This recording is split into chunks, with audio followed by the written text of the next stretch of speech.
And I'd like to call my first speaker up, Ms. Dawn Zalfa. Good evening. Welcome. Thank you. Thank you all for your wonderful public service. Oh. I love my community. Excuse me, I'm sorry. May you turn on the microphone? Thank you very much. There we go. Is that better? Okay, can we start now? Okay. Yes, thank you so much. Sorry. I am here to address the apparent rise in crime in our community.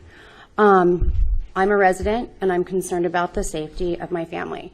I'm a local realtor. I'm concerned about the safety of my clients and their families. I'm a homeowner, and I'm concerned about my property values. I still believe this is a very safe community. In fact, it was likened to Shangri-La, I believe, from 60 Minutes many years ago.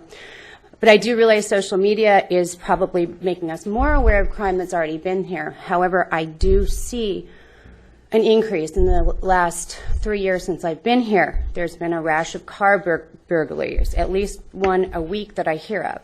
Attempted knock-knock robbery last week, several incidents over the last 3 months requiring police to draw their weapons on the suspects. Recent stabbing, break-ins, thefts, drug arrest, drug activity, tagging. The rate at which this is occurring it's seeming just in excess of what the normal increase would be. And I do realize there is some issues with some recent legislation, and crime is occurring at a higher rate throughout the state. But I'm wondering what's happened now? What has changed, and how can it be stopped? As a former attorney, I also realize you guys have constraints, and there's procedures that you have to follow. But I do think we need to get some sort of task force to research the reasons for the increase in the crime and to issue a detailed public report on their findings. Are the perpetrators local? Is our city being targeted by outside criminals?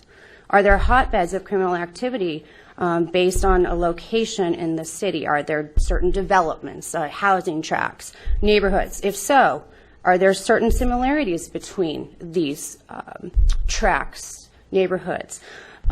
What can we do to, number one, identify it, and number two, curtail it? I do know that there is a neighborhood watch town hall meeting coming up, and I would encourage everybody to come. But I do think there's some action that needs to be taken. I know that you guys have the awareness, but we have to put a stop to it. I love this city, and I think it's a wonderful place to raise a family. I chose this city out of any city in South Orange County, and I've been here my whole life. So I want to continue to make our city a beacon and a place where people want to come and live, Shangri-La. Thank you. Thank you. Me too. Ms. Zalfa, it is unusual. No, please. It's unusual, and it's out of the regular procedures. For the public comment portion, this is your time to talk to the City Council. Oddly enough, we're not allowed to really talk back with you because it's not an agendized item. But as the mayor, I actually can. The only problem is my colleagues can't weigh in, and I apologize to them. I appreciate you coming tonight, and I want to bring to your attention a few things. I am a fan of social media, and I find it is wonderful and terrible at the same time. Our crime statistics in our city are actually posted prominently on our website. We take not only public safety very seriously, but we take it so seriously. We want to be transparent to everybody so that you can see the truth. I can tell you of some of the things that you mentioned.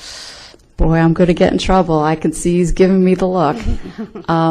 When I read the stories and the postings, similar to what you've read, so you and I are reading the same thing, I drew a conclusion that I would guess is a similar conclusion that you drew. I can tell you we're not permitted to speak about ongoing investigations, and I can tell you the reality that I have come to know is very different than what has been printed.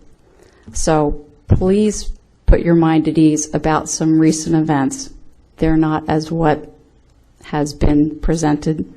And unfortunately, I can't say anymore, and I don't want to sound like Mrs. Mysterious here. The third thing is we are very committed in Rancho Santa Margarita to public safety. And as part of the original incorporation of the community, oh gosh, now I'm really dating myself, but I'll out myself to you. I started with a group in 1995 to incorporate, and my colleagues were heavy participants in helping with that. And our number one priority was public safety. And we dedicate more than 50% of this city's budget to public safety. And that was the overriding number one reason for incorporation, the ability to control the safety of the community, which you don't have unless you're a city.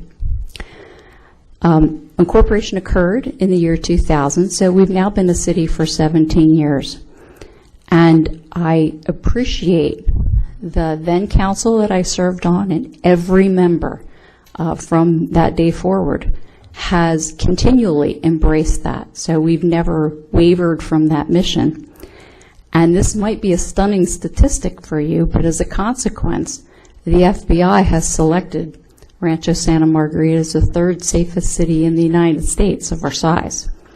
So our investment in public safety has some benefits.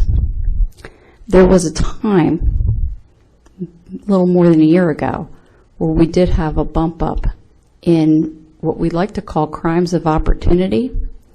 We live in a really safe community. And so people tend to leave their purses and laptops in their unlocked cars in their driveways, might leave that sliding glass door open. We are blessed with an embarrassment of riches. We have lovely homes in a desirable community. So part of my message is to the community, especially those neighborhood watch groups. We're what I'd like to call the attractive hazard. We have a little bit more of a relaxed sense as homeowners and residents here. And as a consequence, we may be taken advantage of because of that. So one of the takeaways is we had a campaign, I think it was called Lock Up Your Stuff. And we actually want folks to remember to lock up their stuff. And sometimes they're just that low-level crime of opportunity. But you know, the feeling of those folks that have had that experience, I can't imagine how invaded they feel. You know, how disruptive that is to their lives. And we're very sympathetic to that.